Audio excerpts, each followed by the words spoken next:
Hey guys, we are back again for our sixth episode of the Full-Time Grinders Tennis Talk Show. We're super lucky to have Alexis Nelson here. Just a little background on Alexis Nelson. She was number 1 national singles ranking in 16s, number 3 national singles rankings in 18s, and then you were the runner-up at Winter Nats and Junior Orange Bowl, correct? I was the champion of Winter Nationals. Champion but of, I was the runner-up at Orange Bowl. Okay, sorry. Champion of Winter Nationals and runner-up of Orange Bowl. 4 seasons at UC Berkeley, and then 1 year at George Washington. Alexis, when did you start playing tennis, and how did you get into the sport? Yeah, I mean, I've been playing tennis for as long as I can remember. I mean, my dad played tennis. The natural thing for me to do is seemed like he would just kind of bring me along to when he was playing with his friends, and I would just tag along, and he would hit with me when he was done playing matches and whatnot. And that's kind of how it started, and it was nice having my dad around because he was just so into tennis and he wanted me to play it so bad. So that's kind of where it began. Yeah, was that what age was that around? Oh my gosh. I mean, I had a ball in my hand, I think before I could walk, but I was on the court a lot, probably starting when I was four-ish, 4 or 5. And then, really started to play tennis quite a lot when I was around 7 or 8. And then I think I played my first national tournament when I was 10. So, oh, wow. Yeah. Cool. So as we mentioned earlier, you had some huge deep runs into some major tournaments. I just kind of wanted to talk a little bit about that. Any advice on how to play at a consistent level throughout an entire tournament? Because it's easier to play one solid match, but when you have at those, you had to string 8, 9, 10 matches together. Yeah, I mean, it's a lot of really tough matches. Tough both mentally, physically, and emotionally. And those are, you're playing multiple matches in a day for several consecutive days in a row. And so I think it really just boils down mostly to preparation. And how seriously, you're taking your training and your preparation before you go into the tournament. Because once you show up to a tournament, you have to have something to fall back on. You have to have the confidence in yourself and know that you put in the hours on the court and you have it together mentally enough, to kind of stick it out for those several matches in a row. So I think the physical preparation is huge, and that it's nutrition, it's hydration, it's rest and recovery, really. I mean, when you're young and when you're a kid, maybe you don't think it's as important. You can kind of eat whatever you want, drink pop and whatnot before your matches, but every little thing that you do, it really matters. And once you reach the point when you're in a match or after a match and you feel tired or sluggish or exhausted, at that point, it's a bit too late. And that's kind of your body telling you that you kind of needed to be maybe a bit more on top of it before the tournament started, just keeping up really with all the little things, being disciplined, and just kind of not letting yourself take a moment off, if that makes sense. And it's hard to do. It's hard to stay that disciplined day in and day out. But, I think it gets easier because it just kind of becomes a habit. And it's easier to maintain good habits when you're being rewarded for it as well, right? Because if you're doing everything right, you're probably going to be playing pretty well, performing well. Okay, sorry. But I was just saying, once you develop good habit, it becomes easier. It's just a routine, and you start getting rewarded for your discipline by good performance and winning, going deep into tournaments. Because going deep into tournaments, put simply, is you're winning a lot of matches in a row, right? Yeah. So any other tips on I know you mentioned that sometimes it's played 2-3 singles matches, and then you're playing doubles as well. A lot of matches in a day. Any tips on how to stay fresh throughout a tournament, or keeping your legs about you? Yeah, I mean, there's I think maybe 2 main pieces to it. The physical preparation and maintenance part is just really staying hydrated. It's drinking a ton of water and electrolytes, especially if you're playing somewhere where it's hot outside or it's humid, or if you're just simply on the court for a long time, and knowing your body too. I'm fortunate to where I never really had any cramping problems, even when it was hot outside, but I know people that did. And so it's just kind of knowing what your body's tendencies are, and if there are, specific things that you need to be looking out for. And if that's the case, you gotta you got to take care of it. You got to get your electrolytes in and whatnot. And then mentally, I mean, you have to try to, not let yourself get maybe too high or too low mentally, especially when you're playing multiple matches in a day. Because it can be really exhausting if you're just constantly like trying to battle your own emotions. And so I think, one of the things that I've gotten a little bit better at, but was really hard for me when I was a junior, and I think, would have helped me out a little bit better, is just kind of knowing when to leave certain things on the court. Like if you play a bad match, sometimes at that time, the best thing for you to do is just to leave it on the court and focus on your next match, and then just kind of debrief everything after the tournament, once the tournament's finished, when you have the time and you can afford the mental energy and headspace to do that. Yeah. So like after like a big match, if you lose or whatever, like give yourself time and then go back and dive in and be like, oh, like what could have gone better, or what did I do well? What could have been better? It's like things like that. Yeah, definitely. I mean, and I think there's always positives too that you can take away from a match. So regardless of, how poorly you think it went. And so, another good practice that I learned in college is after each match, just kind of really quickly thinking about, okay, what's one thing that I did really well? And what's one thing that I think I can improve on going into the next match? And if you just keep it simple like that, sometimes that's the most impactful, because you're just picking kind of, two main things to remember and focus on for the next time. Yeah, no, that's big. That's huge. You touched a little bit on some mental stuff because tennis is such a mental game. Did you have anything like when you went into tournaments, you went into matches, did you have any sort of mental preparation you did, like maybe visualization or anything with like strategic that helped you feel confident mentally going into a match? Definitely. I think when I was playing my best tennis and some of the best, tournament performances that I had, I was being very disciplined with my visualization. I would usually do it at least twice before every single match. So, it starts the night before. And I mean, it starts days and days and days in advance before that. But, when you're at the tournament, it has to start the night before. I would usually just sit in bed and visualize for 10 minutes. I would like set a timer. And then I would just go through watching myself in my head how I wanted to play, hitting my best shot, moving my best, my body language and my attitude in between points. When I'm visualizing, it has to be the best, because when you're doing that and when you're visualizing, once you've practiced it a few times, it feels really real, and so then once you get onto the court and you're actually in your match, it almost kind of feels like you've been there before. So yeah, visualizing was huge for me. I would do it once the night before the match and then once the morning of the match, and then if I needed to again, I when I'm sitting there waiting for my name to be called at the desk, just kind of going over a few key points in your head. But it really helps, because a lot of times too, like it comes down to confidence when you're playing your matches. And if you feel like maybe you haven't played as many matches as you wanted to get ready for the tournament, the visualization, I think it's a really close substitute. And so it's a really powerful tool. Yeah, for sure. I know they always talk about it a lot in pro sports and everything, college sports, pro sports, being able to, they say I think the clearer you can visualize it, like the better, more successful you're going to be on the court. Something about all those details and things like that really make a difference. Yeah, I know. I believe it. At first, I was kind of like, maybe it's a little voodoo-y. But I mean, it works. I think it does. And it does, you do kind of have to maybe buy into it a little bit at first, but like everything, it becomes a habit, and you get really comfortable doing it, and it's like second nature. Yeah. I wanted to talk a little bit about like strategy going into a match.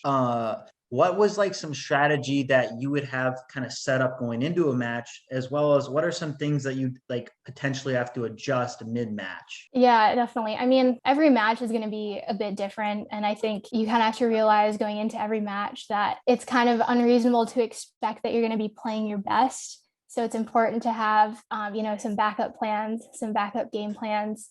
But with that being said, I think one thing that I really tried to do before every match was to visualize myself going in and kind of imposing my game style on my opponent. And maybe that's a little bit specific to me because I have a very aggressive game normally. And I'm, playing on top of the baseline. I'm trying to come into the net. And so when I'm able, and if I feel like I'm playing someone who, is a little bit more defensive or someone that I am playing a little bit better than, I'm trying to impose my own game and I'm trying to make them adjust to me.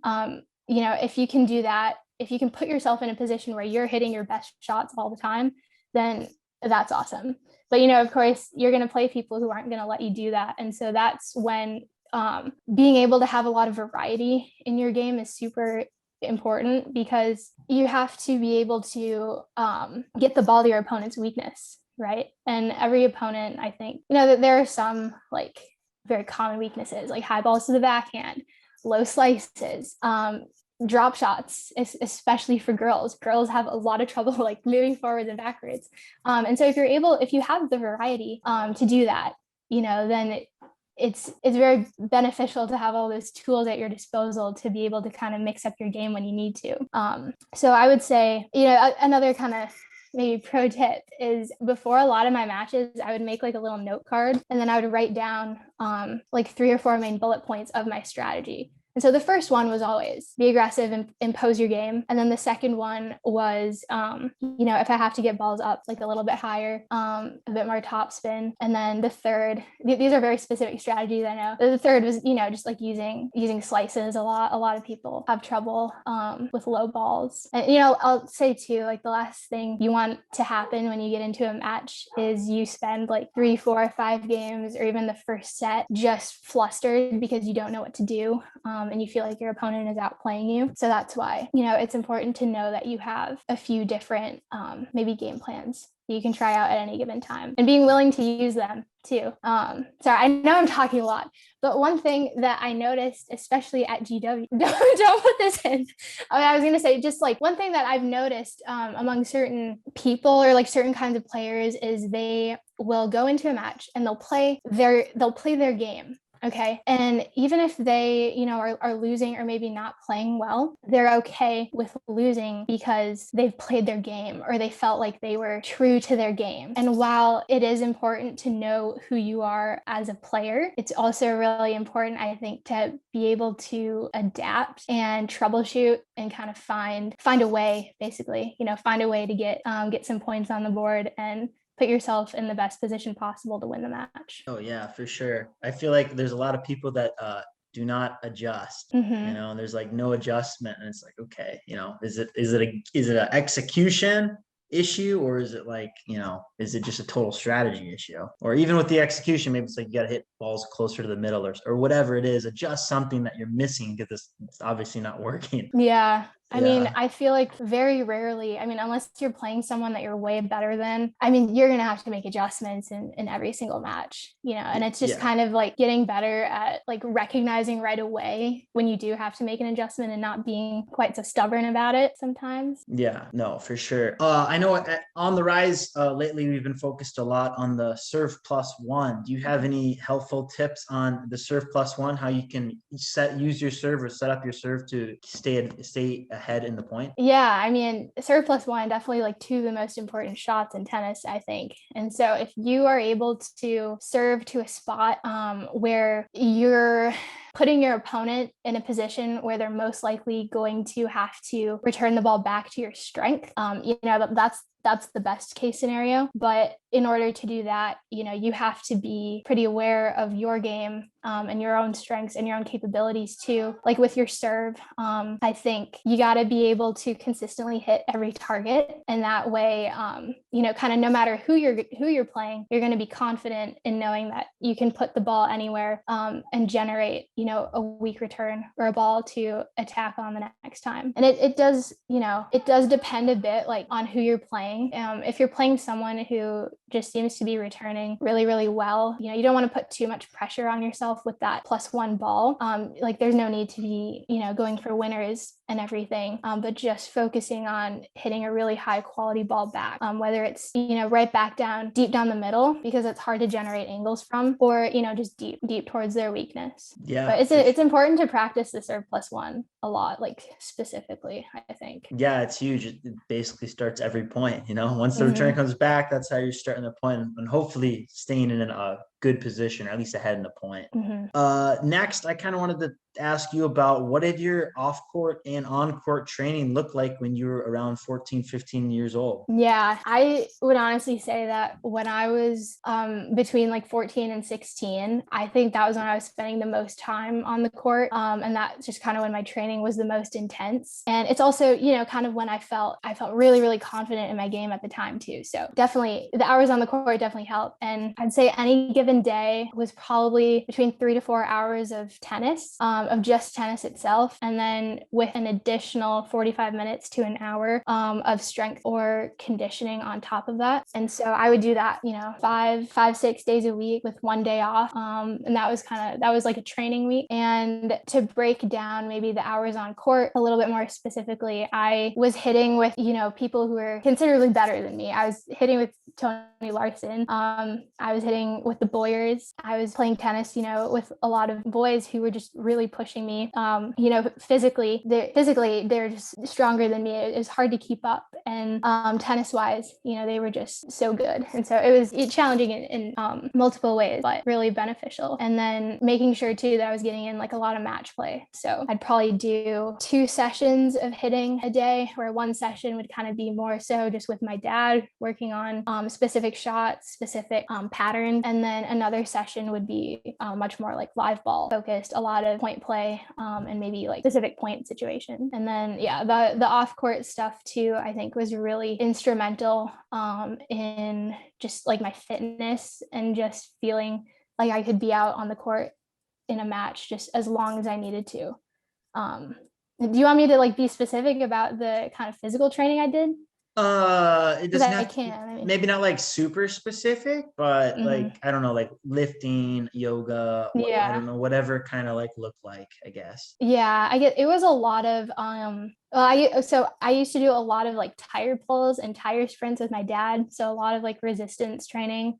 And then, just a lot of kind of like your basic stuff in the weight room too, like a lot of Olympic lifts, so squats, back squats, deadlifts, cleans, which maybe sound kind of weird for like a, I don't know, young girl to be doing, but it was really, really good. And I think it made a difference. Yeah. So like, you mainly kind of focus, it sounds like you mainly focus on like those high intensity output things, like with do you say tire pulls, like the sprints and the sled pulls or whatever? Yeah, it was a lot of powerful, explosive movements. Yeah, explosive movements. Yeah. And like, those things, I know those things are huge, just because tennis is it's weird because it's an explosive sport, but it's also like in a long endurance sport too, because matches can sometimes last very, very long amount of times.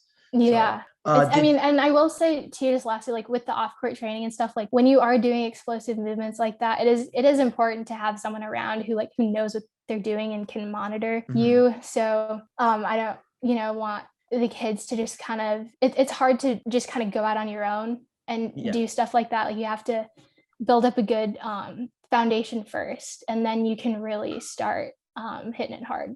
Yeah, so I'm sure you had like a personal trainer that helped teach you like the technique on all those things, correct? Yeah, I mean, I would go to a lot of like group fitness kind of things actually when I was a kid. So I would go to this place called Acceleration, Minnesota, which was actually like more geared towards hockey players. I was gonna say, I think I've heard of that actually. Yeah. And I mean, it was awesome because they would have like small groups of kids that were my age. So you would get a lot of one-on-one attention. But you're also kind of in the environment with other kids. So it's fun. And it's competitive, because you're all trying to get fit in there and stuff. But that was good. And, my dad, he knew a lot too. He was very knowledgeable with off-court training and on-court as well, obviously. Yeah, sure. Last question. If you had to give a kid advice if they wanted to play like a D1 college tennis, what advice would you give them? I would say give yourself as many opportunities as possible to be exposed to college coaches. That's a big one. So play a lot of tournaments, and kind of play a lot of tournaments, just compete a lot, give yourself the best chance possible. And by that, I mean, start early and kind of take a look at maybe what your goals are for college and just for tennis in general. And I think kind of model your training and your tournament schedule around that. And so if college tennis is something that you seriously want to do, I think you got to realize that it's gonna take a lot of effort and discipline and sacrifice as well. And I would say it's totally worth it because I played college tennis at two different schools, and it's just been an absolute blast over the past 5 years. But it's hard work. It's hard work at the same time. So you've got to put the hours in, and kind of just realize that you're in it for the long haul, I guess. But it's going to pay off. And there's more I want to say about that. Maybe like 30 seconds to maybe. Oh yeah, no problem. Because there's so much that goes into playing college tennis. And I'm trying to choose my words carefully, but it's also really important to be realistic a bit, like when you're looking at colleges. And I don't want to say that in a way that's going to discourage anybody, because I think, if there's someone out there who wants to play college tennis, like by all means, it's totally achievable and you can totally do it. But you do need to kind of be able to accurately assess the level of program that you're gonna be able to go into, and be okay, like if you're be okay, like you have to realize college tennis, it really is a totally different level than junior tennis. I mean, I went in, and a lot of those girls, especially the ones who've been on the team for a few years, they're older, they're bigger, they're stronger, they have more experience. And so it can be kind of a bit of a difficult adjustment, but if you're excited about it, and if you're mentally tough enough and willing to put in the work, I think any college coach is going to be really, really excited about that. So attitude, is big too. It's not just about the skill level. I've seen that a lot over the past few years. Yeah, I bet, right? Just because you have the skill doesn't mean that you're going to be maybe necessarily playing, or that a college coach is going to want you. You kind of have to have the whole package. Yeah, you gotta be coachable and work hard and be a team player, because it's very weird because tennis is so individual. When you get to college, it's very team oriented, team and the individual as well. So it is a little bit different than junior. Well, yeah, that reminds me too. I mean, I would say if you really want to play college tennis, and if you're at the point where you're starting to talk to coaches and get recruited, or try to recruit yourself and put yourself out there, the relationship that you have with your coach is really, really important, because it dictates really what your next 4 years look like. So it's important to kind of go to a school where you feel like you're on the same page as the coach, and the coach is someone that you feel you can talk openly with about your game, and whatever else you want, basically. Yeah. I forgot one thing in there. I wanted to ask you about what did your tournament scheduling kind of look like when you were like 14, 15, 16, such as how many tournaments a year were you playing, and like what was the travel look like and things like that? And did you play any futures or anything? I did. I started, so you have to be 14, I think, to start playing futures tournaments. Or at least that was the rule when I was that age. So I started playing a few, well, it ended up being a lot of like 10Ks when I was about that age. And then I actually won a 10K in doubles with CC Bellis when we were both 14. Yeah, 14 or 15. So that was pretty cool. But in terms of just like other tournaments, general tournaments, things like that, I was playing a lot. I think on tennis recruiting, like at one point I looked at my kind of like trailing 12-month record basically, and I'd played like over 100 and something matches in a year. Oh wow. Yeah. And I was doing that for several years in a row. So that's almost a tournament every weekend. Yeah. Yeah. So the weekends I didn't have a tournament were pretty few and far between. And it was a mix. You know, I think obviously when I was starting out, it was a lot of more like northern and sectional and regional tournaments, basically. But when I was 14, 15, 16, I was pretty selective, I guess, with the sectional tournaments that I played. I really only played like the level threes. I don't know if they even have those, if it's the same system anymore. They do. Okay. It just kind of switched though, because now, I think back when you were playing, right, you couldn't like go play a level 4 not in your section, correct? Right. Yeah, you couldn't do that. Yeah, I think now they have it open, so anyone can come play in them. There's certain ones that are closed, but now there's other ones that are open, like so you can go anywhere. And that just started in January. Okay. Yeah. Well, yeah. I mean, I would probably only play sectionally like the level threes, and then I would play the level fours if I needed like a points boost or something, because there were also, you know, some like requirements you had to be aware of in the rankings, like if points were going to drop off and what counted towards rankings and whatnot. But that's kind of getting into the weeds. But I played a lot of like national tournaments. I mean, I was probably playing a national open or a regional tournament at least once a month. I think like the national opens are higher level than the regionals, so those were a little bit they didn't have quite as many of those throughout the year, but any given month, you know, we'd drive to Ohio, drive to Michigan, drive to Pennsylvania, drive to Ohio, just kind of playing all those tournaments. And then, of course, you had at the time, I think like the big 4 junior tournaments.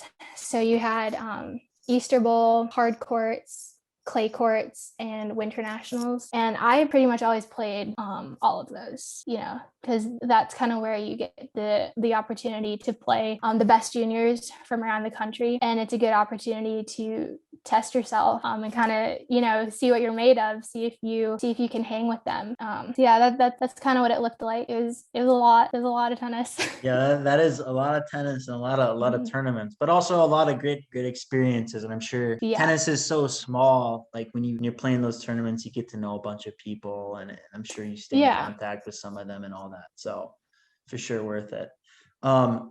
Thank you, Alexis, so much for coming on and talking about your tennis experiment, as well as helping our kids get a better understanding. If they want to play college tennis or any other great advice that you had, we really appreciate it. Yeah, thank you. Thanks for having me on.